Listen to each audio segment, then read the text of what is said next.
Bonsoir à tous, merci de choisir Al-Oula pour vous informer. Tout de suite le sommaire de votre journal. Le Maroc et l'Union européenne soulignent leur volonté commune de consolider leur partenariat stratégique et de l'élargir à de nouveaux domaines.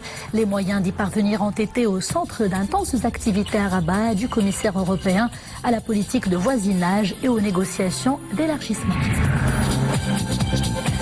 Et toujours dans le cadre de cette visite, 2 accords ont été signés entre le Royaume et l'Union européenne. Des accords visant à soutenir les PME, l'innovation et la protection sociale.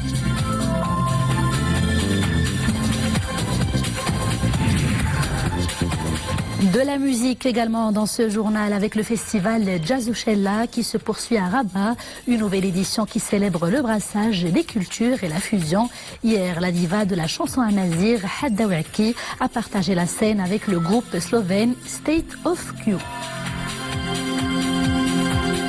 Je vous le disais en titre, le Maroc et l'Union européenne soulignent leur volonté commune de procéder à une évaluation de leur partenariat et d'examiner les moyens de l'élargir à de nouveaux domaines. C'est ce qu'indique un communiqué du département du chef du gouvernement, un document annoncé à l'issue des entretiens qu'a eu le chef du gouvernement Saadi El-Asmani avec le commissaire chargé de la politique européenne de voisinage et des négociations d'élargissement qui effectue une visite de travail au Maroc. Les 2 parties ont examiné plusieurs projets d'intérêt commun, notamment des sujets concernant la question de la migration, les défis sécuritaires communs et la mise en œuvre d'un programme de coopération tripartite au profit des États africains. Yohann Essan, qui s'est également entretenu avec le chef de la diplomatie marocaine, Nasser Bourita, il a mis en avant les grandes avancées enregistrées par le Royaume suite à l'adoption des accords agricoles et de pêche Maroc-Union européenne. Le responsable européen a affirmé que ces accords représentent, je cite, une base solide pour redynamiser le partenariat Maroc-Union européenne. Iman Ablou et les détails. La relance du partenariat Maroc-Union européenne, c'est l'objectif affiché par les 2 partenaires qui partagent de nombreux défis et opportunités. Un engagement réitéré à l'occasion de la visite à Rabat du commissaire européen à l'élargissement et à la politique de voisinage. Je suis ici pour contribuer à la définition de nouvelles pistes de coopération et de mécanismes susceptibles de renforcer encore plus un partenariat plus que normal. Nous devons maintenir ces fondements, les liens d'amitié, de respect et de confiance mutuelle. Ce déplacement est aussi l'occasion de passer en revue les engagements de l'UE dans le soutien des programmes de développement prioritaires par le Royaume, mais pas que. Nous avons également discuté des autres domaines de ce partenariat, la sécurité, la migration, le commerce, l'éducation, qui constituent des éléments d'enrichissement de la relation entre le Maroc et l'Union européenne. La politique européenne de voisinage englobe aussi la dimension sécuritaire, une question fondamentale dans l'action conjointe avec le Maroc. Nous avons également discuté de l'action conjointe du Maroc et de l'Union européenne pour la préservation de la paix et de la stabilité dans différentes régions, que ce soit en Afrique du Nord ou en Afrique subsaharienne. Un nouveau chapitre de ce partenariat s'ouvre donc, avec à la clé des mécanismes innovants, garde-fous d'une coopération win-win. Le commissaire chargé de la politique européenne de voisinage et aux négociations d'élargissement a également rencontré le ministre de l'économie et des finances, Mohamed Ben Chaboun. Les 2 parties ont signé 2 accords visant à renforcer le programme compétitivité et croissance verte et celui d'appui à la réforme de la protection sociale. Mohamed Aïtchgar et les détails. Le premier accord paraphé ce matin porte sur le programme Compétitivité et Croissance Verte. Le financement s'élève à 1,150 milliard de dirhams. Il est destiné à appuyer notamment le statut de l'auto-entrepreneur, les primo-exportateurs, le climat des affaires et l'émergence des filières de recyclage. We have signed an important agreement with Morocco worth more than 100 million euro. Nous avons signé un important accord avec le Maroc pour plus de 100 millions d'euros pour l'appui au développement des startups et de l'innovation, l'un des maillons essentiels à la prospérité d'une économie. Le Maroc est un partenaire clé pour l'Union européenne. Nous inaugurons aujourd'hui une nouvelle phase de coopération. Crucial for the success of a country, and Morocco is a key partner for the European Union. We are at the beginning of a new era of cooperation with Morocco. 231 millions de dirhams sont également mobilisés pour l'appui à la nouvelle stratégie nationale d'inclusion financière et en particulier au programme Innovinvest, programme mis en œuvre par la Caisse centrale de garantie. Nous avons mis l'accent sur tout ce qui doit être fait au niveau de la PME marocaine, avec un ensemble d'outils innovants qui sont en cours d'examen, et les semaines à venir verront les équipes de travail du côté marocain et du côté européen qui vont se pencher sur cette question et essayer donc d'insérer ces mécanismes innovants dans le programme de 2019-2020. Quant à l'appui européen à la réforme de la protection sociale au Maroc, ce volet représente un nouveau chapitre du partenariat bilatéral.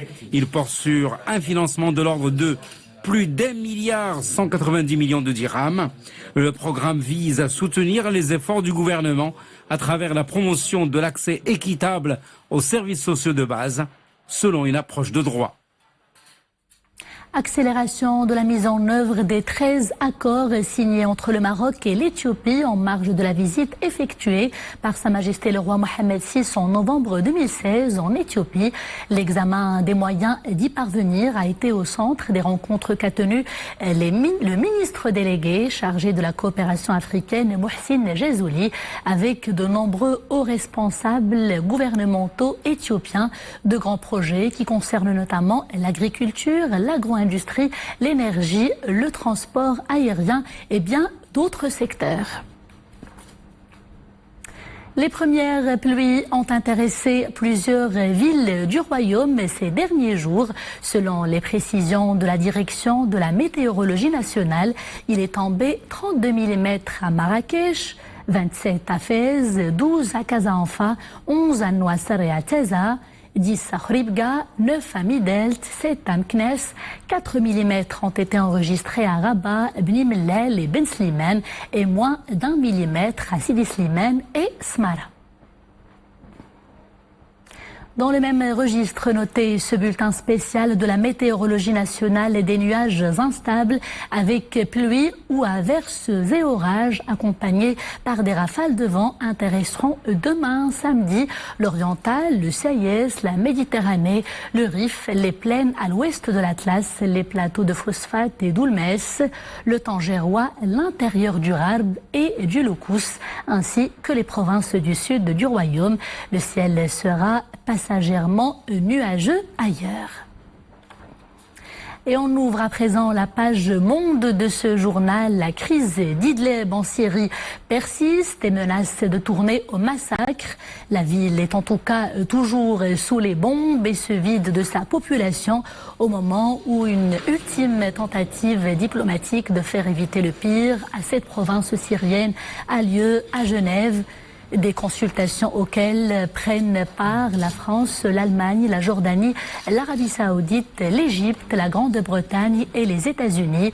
Depuis la semaine dernière, rappelons-le, on assiste à de nombreuses tractations internationales pour tenter d'éviter le bain de sang de Idlib. Mais les habitants de cette province se préparent déjà au pire. Ils redoutent une attaque chimique. Également à la une de l'actualité internationale, ce nouveau signe de rapprochement entre les deux Corées. Elles ont ouvert ce vendredi un bureau de liaison conjoint dans la localité nord-coréenne de Kaesong. L'endroit comprend des bureaux séparés pour le nord et le sud, ainsi qu'une salle de conférence commune. Il est destiné à faciliter les échanges transfrontaliers. C'est un nouveau symbole de paix et un nouveau chapitre de l'histoire qui s'ouvre aujourd'hui, a déclaré le ministre sud-coréen de l'unification. Intempéries, l'ouragan Florence qui secoue depuis hier la côte atlantique américaine a touché terre en Caroline du Nord et du Sud également ce vendredi. S'il a été rétrogradé en catégorie 1, ces vents sont toujours très violents, des vents accompagnés par des pluies torrentielles provoquant d'impressionnantes inondations. Des milliers de personnes ont été contraintes de quitter leur demeure. La nature se déchaîne également aux Philippines. Un gigantesque typhon menace de frapper tout le nord du pays. À partir de demain, il s'annonce comme le plus violent de l'histoire des Philippines. Face à cette menace, les autorités sont passées à la vitesse supérieure aujourd'hui. Elles ont déjà évacué près de 10 000 personnes à travers les régions les plus exposées au danger. Leurs principales inquiétudes sont à présent les glissements de terrain et la destruction d'infrastructures. Et retour à l'actualité nationale pour les nouveaux bacheliers retardataires désireux de s'inscrire à la faculté des sciences juridiques, économiques et sociales de Casablanca. Eh bien, sachez que cette dernière a prolongé le délai d'inscription et cela pour répondre à la forte demande et permettre aux retardataires de se rattraper. Les détails dans ce sujet signé Sarah Katiel. Septembre rime avec rentrée et à Casablanca, la faculté de droit a prolongé le délai d'inscription afin d'inscrire les retardataires. Et ils sont 8 000 nouveaux bacheliers à s'être inscrits pour l'année scolaire 2018-2019. Nous avons dû prolonger une journée supplémentaire pour inscrire les retardataires. Donc, comme vous le savez, les facultés de droit, d'une manière générale, ont en fait vu leur effectif augmenter, notamment aux nouveaux bacheliers. Aujourd'hui, au niveau de notre faculté, nous avons presque 8 000 nouveaux bacheliers, ce qui constitue une augmentation de 10 à 15% par rapport à l'année dernière. Et avant l'inscription, les étudiants sont appelés à effectuer une préinscription en ligne et ce afin d'éviter l'encombrement. On a fait l'inscription en ligne sur le site marocain de la fac. Et après, on est venu pour poser nos dossiers, nos fichiers pour l'inscription finale. L'intérêt, c'est pour éviter l'encombrement des étudiants et que les inscriptions se passent dans de bonnes conditions. Donc maintenant, il y a l'étudiant, ils savent qu'il a un rendez-vous, il vient avec ses papiers, il s'inscrit et il prend avec lui sa carte d'étudiant et son attestation. Donc voilà, c'est pour le confort de l'étudiant. Et c'est donc parti pour une nouvelle année scolaire au sein de la faculté des sciences juridiques, économiques et sociales et où l'offre d'accueil et les infrastructures ont été renforcées afin de répondre à l'augmentation du nombre des étudiants. Winter Garden se poursuit à la galerie Mohamed El Fassi à Rabat jusqu'au 26 de ce mois-ci. Il s'agit d'une exposition d'art contemporain qui nous fait voyager au Japon à travers des dessins, des peintures et des œuvres vidéo réalisées par 14 artistes japonais. Des artistes qui partagent le même style d'expression. Ils dévoilent leur nostalgie aux années 70 notamment. Nous plongeons tout de suite dans ce bel univers, ce monde où tout est poésie. Le reportage est signé Hanan Arsalan et Mounia Marouche. Regardez. Entre rêve et mémoire, ces peintres japonais allient ingénieusement des bribes de leur mémoire et des détails de la vie quotidienne en leur insufflant une nouvelle âme. C'est l'exploration de l'imagination micropop dans l'art contemporain japonais. Un style artistique entièrement nippon qui n'a subi aucune influence étrangère.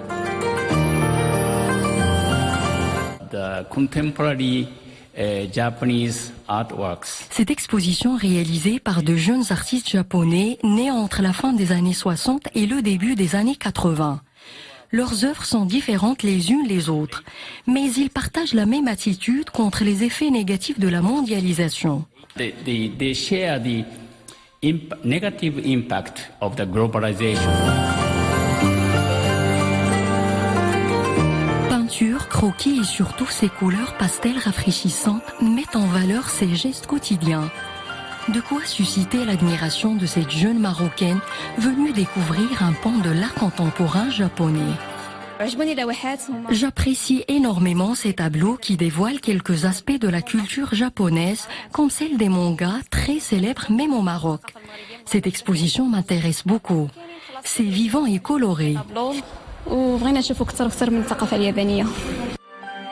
Quoi de mieux que cette exposition pour rapprocher les peuples?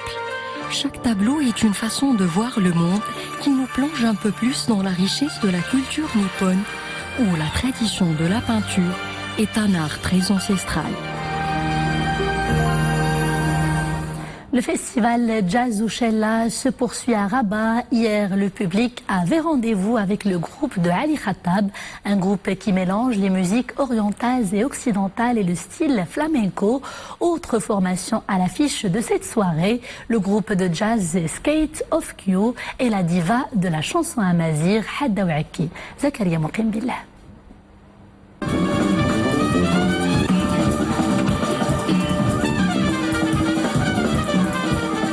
Originaire de Slovénie, le groupe de jazz State of Q offre une interprétation distinguée de ses œuvres les plus connues. Une formation dirigée par le trompettiste Igor Matkovic. Né dans une famille de musiciens, Igor s'impose comme un trompettiste et compositeur prolifique.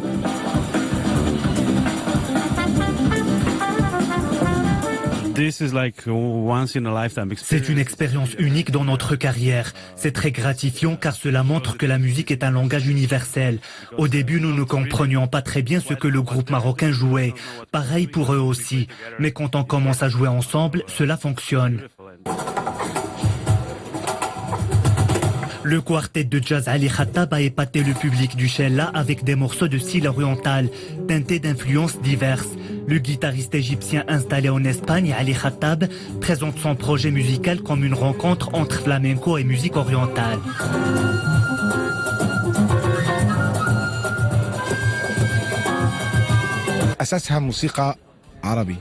Nous présentons de la musique d'inspiration arabe arrangée dans des formes différentes. Les gammes, les modulations, tout cela c'est de la musique arabe, mais interprétée différemment, ce qui fascine et séduit le public.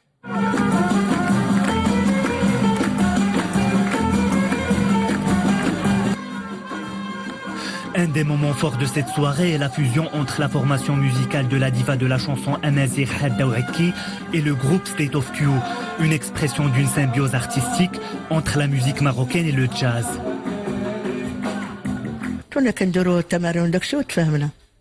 Nous avons fait beaucoup de répétitions et nous sommes arrivés à une symbiose. Nous jouons nos morceaux, les autres musiciens nous accompagnent et ça donne un bon résultat. Chacun s'est adapté aux sonorités et aux mélodies de l'autre groupe.